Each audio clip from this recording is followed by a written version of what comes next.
Hello, David. I'm Dr. Hirsch. He's simply the voice of sanity in the film, and that's all I was aiming for, was just a sort of clarity of straightforward presentation of a sensible man trying to function in the middle of, quite unusual events. What happened to them? Well, the police report said they were attacked by an escaped lunatic. It starts off with a rather severe Dr. Hirsch, firmly putting the nurses in their place. Although I don't see that it's any concern of yours, Nurse Price. No, sir. And evolves into this much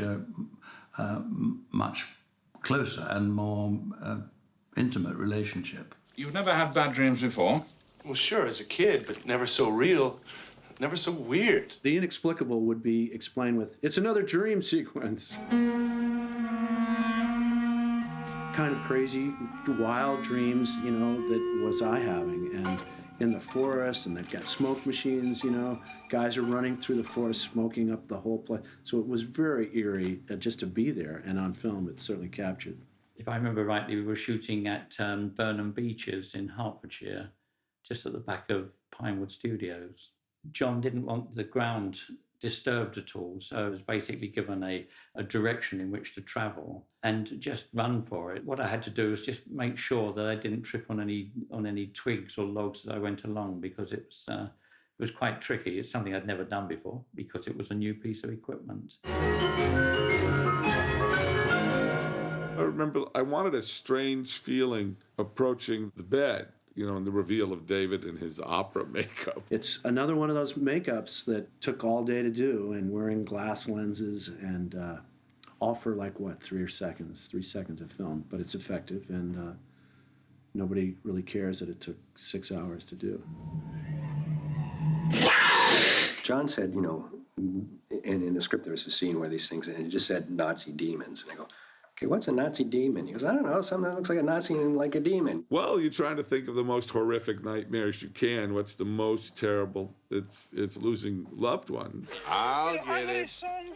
David's not married, doesn't have children, so it would be his parents and his family, and you see them completely decimated by these demons. I just started making them. First one I did was the one that's in that double dream sequence with the Nazi helmet that stabs Ginny in the dream.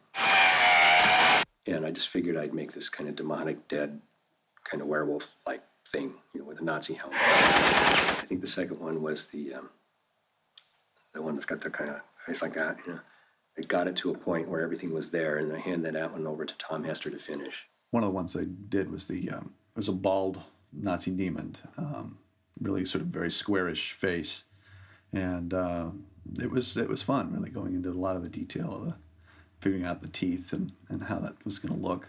There was another one that we did that was more of just, again, like a werewolf. It wasn't a dead werewolf kind of one that Sean McEnroe finished. I blocked out. The other one that was left was one that Steve Johnson did, and I was kind of frankly running out of ideas at the moment and had a lot of stuff to finish, and I said, okay, Steve, you want to do one? And he took the ball and ran with it, and he did that one, which had the kind of almost like mohawk and stuff.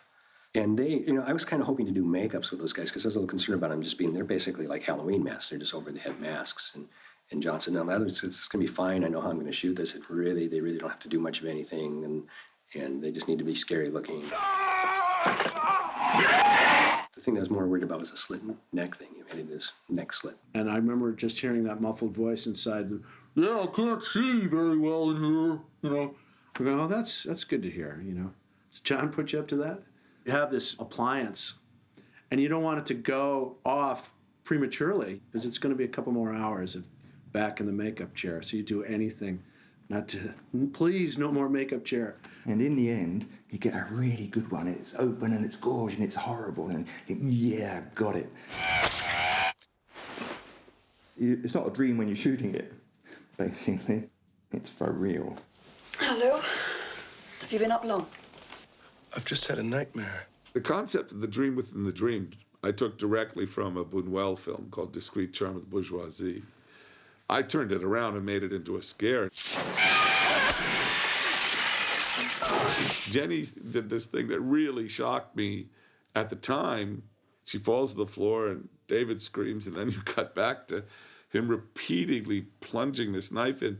And Jenny did this thing every time the knife came out, her body sort of jerked. And I thought, oh my God, Jenny.